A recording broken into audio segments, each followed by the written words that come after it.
This is Numbers Man here with This Week in Economics on the 8th of March 2015. The unemployment figures out this week were impressive to say the least. However, they also were business as usual.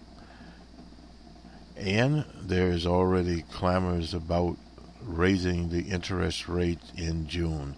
Let's get to the figures here, and we'll talk about this hysteria that has been going on for a very long time. This was released on Friday, the 6th of March, by the Bureau of Labor Statistics. And let me get behind the numbers here. Non-farm payroll employment increased by 295,000 jobs in February. And this in itself is remarkable in that inclement weather was from coast to coast, from Boston to San Antonio down to Florida, across the Midwest, and across the South in places like Dallas and etc. And the rate of redundancies or unemployment down to 5.5%. There was that drop. And job gains occurred in food services, drinking places, professional business services, construction, health care, and in transportation, warehousing. Employment in mining was down over the month. This is a household survey, and we've talked about the household survey in the past here, and as to what exactly it is.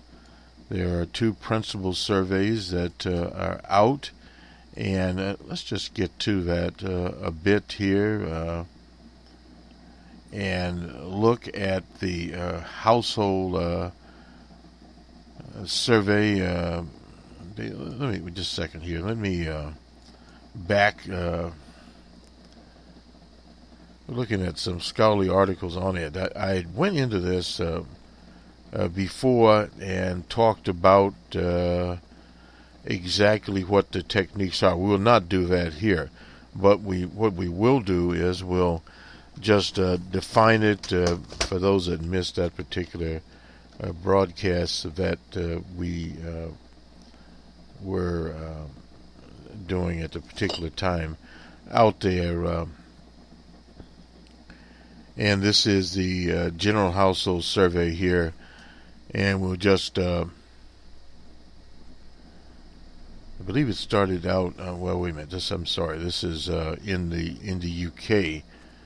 There are a number of these household surveys that are put out here, and let me see if I can grab this. And here we go. It's the household plus the establishment series now. Statistics on Northern agricultural employment hours worked and earned are compiled from two major sources: household interviews. We actually did that at one time, and reports from employers. Now, based on the household interviews obtained from the current population survey, a single sample of population 16 years and older, the survey is conducted every month by the Bureau of the Census for the Bureau of Labor Statistics, and provides a comprehensive data on the workforce, the employed, the unemployed, classified by characteristics such as age, sex, race, family relations, marital status, occupation, and industry attachment. The survey also provides data on the characteristics and past work experiences of those not in the workforce. The information is conducted by trained interviewers from a sample of about 500,000 households are located in 792 sample areas. These areas are chosen to represent all of the counties and independent cities in the U.S. with coverage of 50 states and District of Columbia. The data are based on the activities or status reported for the calendar week, including the 12th month of the year.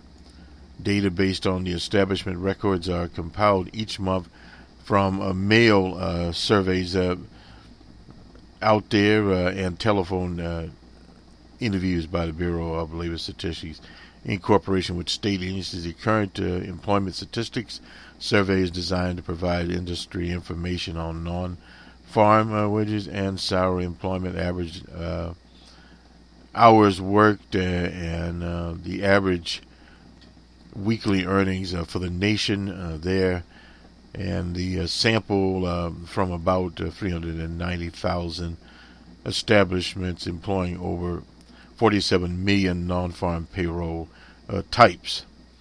Data from these two sources differ from each other because of variations in definition and coverage, source of information, methods of collection, and estimating procedures. Samples vary and response errors are added for reasons of discrepancies. The major factors which have a different effect on the level and trends of the two data. So these are the two, the establishment series and the household series, and we'll deal with the household series. Let's get back to it.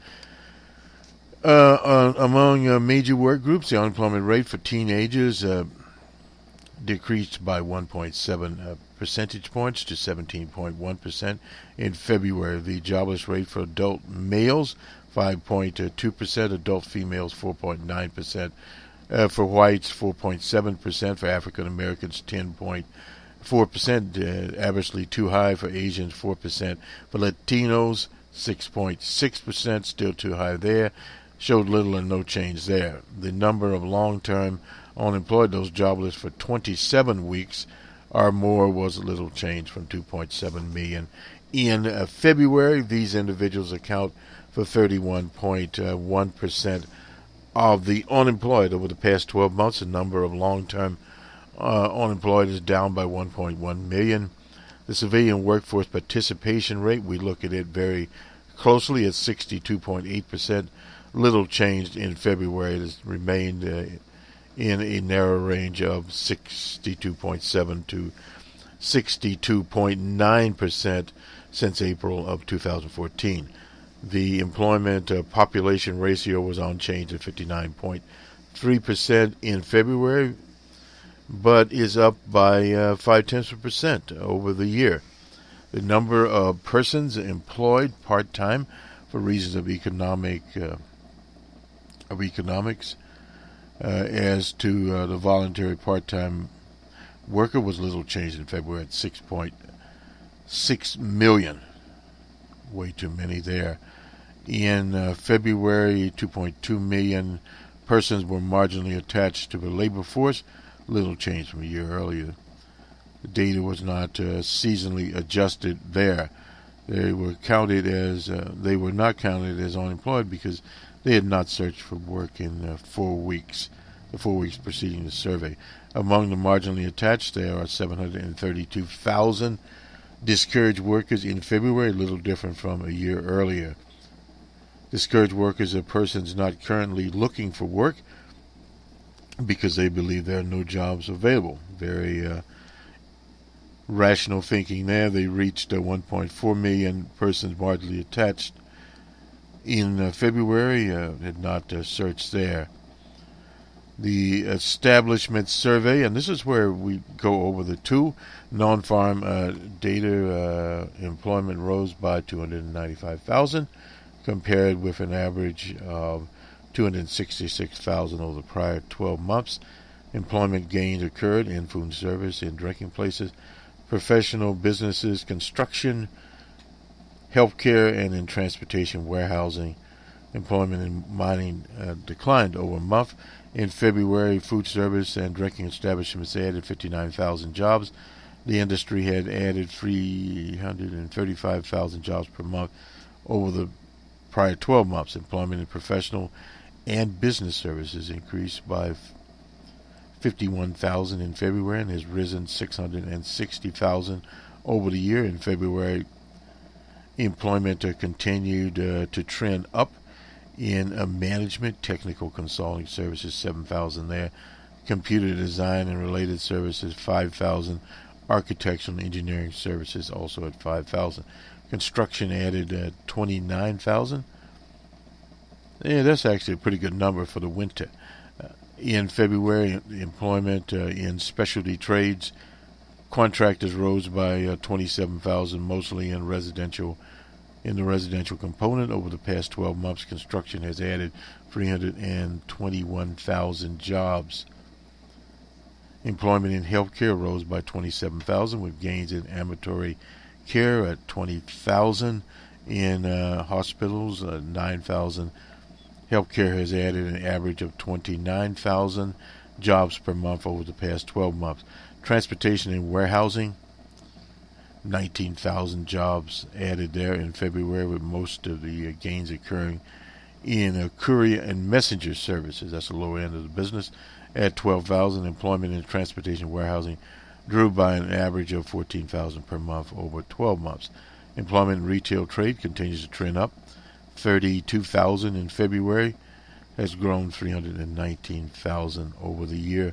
Manufacturing employment, one of the ones we look at, trend up by 8,000. In the industry, petroleum and coal production lost 6,000 jobs, largely due to a strike. Employment in mining decreased by 9,000 in February, most of the decline in support activity from mining, minus 7,000. Employment in other major industries, including wholesale trade, information, finance activities, and government, showed little change over the month. In February, the average work week for all workers on private non-farm payrolls was 34.6 hours for the first month in a row. Manufacturing work week was unchanged at 41 hours in February, and overtime at 1/10 hour. Private non-farm payrolls was unchanged at 33.8 tenths of an hour. In February, the average hourly earning for employees on workers on private non-farm payrolls rose by 3 cents to $24.78. Over the year, the hourly earning has risen 2%. In February, an average household earning of private sector production and non-supervisory supervisory workers was unchanged at $20.80. After revision, the change in the number of non-farm payroll employment for December remained at 329,000. The change for January was revised from 257,000 to 239,000. With these revisions, employment gains in February and January were $18,000 lower than previously reported. You'll see this because those months are a bit unstable. For the past 3 months, job gains have averaged 288,000. To really do what we actually need to do here, and we use the generic we for the American job market, is produce 100 to 150,000 more jobs. In other words, you have 300,000, you need to add about 400,000 there. Now, there are some people that talk about the gradualism. Gradualism was good in the first year and a half after the Depression, but now we need to pick the slack up at a little bit more of an aggressive type of aggressive manner, I should say. Now, this is from the Census Bureau, the Bureau of Economic Analysis here. This involves trade. Was released, on Friday also. The Census Bureau and the Bureau of Economic Analysis through the Department of Commerce. Goods and services deficit was at $48.8 billion in January, down from $3.8 billion, down $3.8 billion from $45.6 in December. Revised January exports were at $189.4 billion, down $5.6 billion from December. January imports were $231.2 billion, down $9.4 billion from December. The January decrease in goods and services deficit reflects a decrease in goods deficits from $3.4 billion to $61.6 billion, an increase in service surplus of 0.5 billion to 19.9 billion. Year over year,